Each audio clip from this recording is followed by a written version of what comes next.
A Igreja Batista Atitude não é uma igreja com células. Qual a diferença, pastor? A igreja com célula é aquela igreja que tem ministério infantil, ministério de adolescente, ministério de jovens, ministério de missão, ministério de louvor, ministério de células. Ok? É uma pontinha, é um dos ministérios da igreja. Essa não é a Igreja Batista Atitude. A Igreja Batista Atitude é uma igreja em células. A célula está no ministério infantil, a célula está no ministério de adolescente, a célula está no ministério de jovens, no louvor. A célula está espalhada na igreja toda, porque a igreja toda respira a célula. O coração da igreja é movido pela palavra célula. O cérebro da igreja passa a célula por lá. Toda a igreja, todos os membros, todos os líderes, eles respiram célula o tempo todo. Por quê, pastor? Porque célula é um lugar extraordinário de você estar. Célula é um lugar de cura, célula é um lugar de milagre, célula é um lugar de transformação, célula é um lugar de alegria, célula é um lugar de arrumar emprego para o outro. Arrumar emprego para o outro? Ué. Meu irmão está lá toda semana comigo, desempregado, não está tendo como sustentar a família. Eu vou ficar quieto? Eu não vou fazer nada por esse irmão? Eu não vou orar por ele? Eu não vou pedir o currículo dele?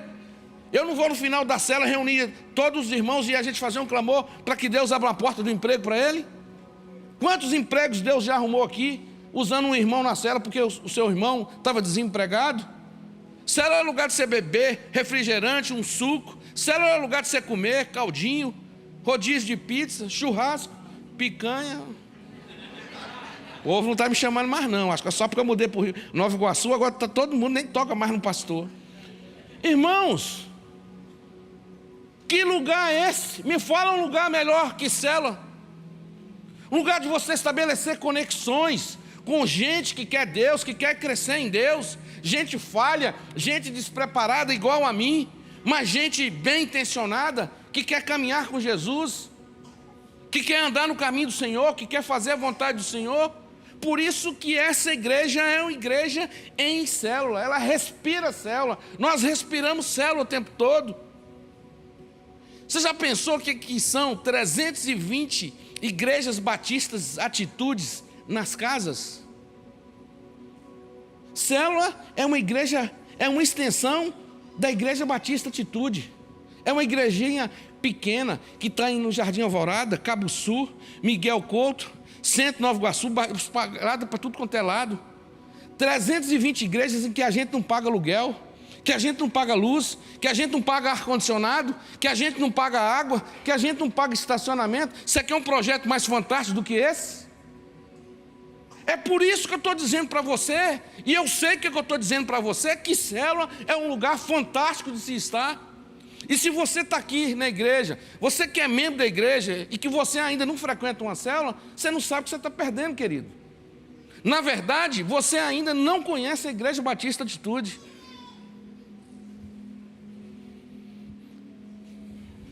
E dentro da visão da nossa igreja, hoje nós falaremos da importância do discipulado à luz das Escrituras.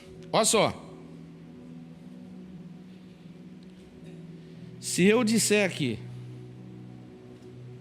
se eu for fazer uma palestra fora, se eu estiver num ambiente que não é religioso, e se eu falar que o caminho da vitória é o exercício do perdão, talvez eu saia de lá linchado. Porque o conceito que eles têm, que a sociedade tem aí fora sobre perdão, quem perdoa é o quê? Banana. Quem perdoa é palhaço. Lá fora quem perdoa é o trouxa.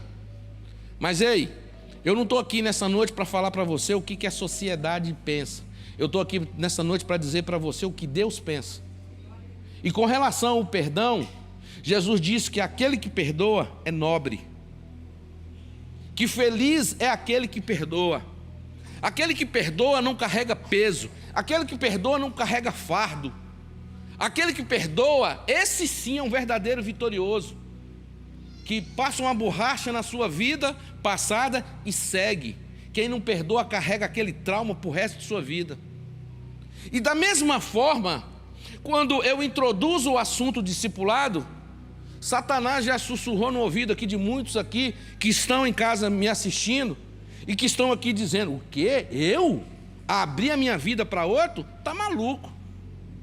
Ei, essa visão que você tem aí é a visão que o mundo pensa, tá? Essa visão que você pensa aí não é a visão de Deus.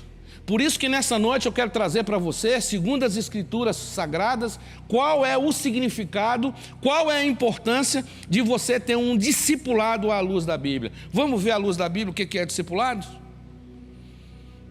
Portanto, nós falaremos nessa noite de um discipulador, nós falaremos de um discípulo escrito na Bíblia Sagrada do Novo Testamento, que marcaram de forma notável as nossas vidas. Eles são Barnabé e Paulo. Irmãos, depois de Jesus Cristo, quem foi o maior expoente do Novo Testamento? Paulo. Paulo escreveu a maioria das cartas do Novo Testamento, a metade do Novo Testamento. Paulo implantou inúmeras igrejas pelo mundo afora. Paulo preparou líderes para o ID do Senhor Jesus. Paulo era um homem muito culto, a sua oratória era impressionante, ele se expressava muito bem. As qualificações de Paulo são procedentes, as características de Paulo são verdadeiras. Mas eu gostaria de lhe dizer nessa noite, querido, que nada disso contribuiu para que ele se tornasse quem ele se tornou. Como é que é, pastor? Irmãos, o que Paulo fez se tornar, depois de Jesus, o principal novo do Novo Testamento, não foi o seu preparo intelectual, foi o fato de ele ter na vida dele a presença da figura de um homem chamado Barnabé. Espera aí, pastor, o senhor está dizendo para mim que Paulo cresceu individualmente, que Paulo cresceu ministerialmente? Isso tudo devido a um homem. Exatamente isso. Um homem chamado Barnabé. E pastor, estou curioso, quem foi Barnabé? Barnabé foi um treinador de excelência. Barnabé foi um mentor. Barnabé foi um conselheiro. Ele era conhecido lá em Atos 4 como um homem do bem. Barnabé era um homem que impulsionava os outros. Barnabé era alguém que motivava os outros a crescer. Barnabé era um motivador. O apóstolo Paulo só chegou aonde chegou por causa desse homem. Irmãos queridos, Paulo sozinho, Paulo longe de Barnabé, só fez lambança. Paulo sozinho só fez bobagem. Ele só arrumava rolo. Paulo só arrumava confusão. E é por isso que o tema da nossa reflexão hoje é a importância do discipulado. Não ande sozinho. Tenha um mentor, tenha um conselheiro, tenha alguém que ore por você, tenha alguém que seja sua cobertura espiritual, tenha alguém que te desafie a crescer em Deus, a progredir, a avançar. Não caia na besteira de andar sozinho, você vai se arrebentar.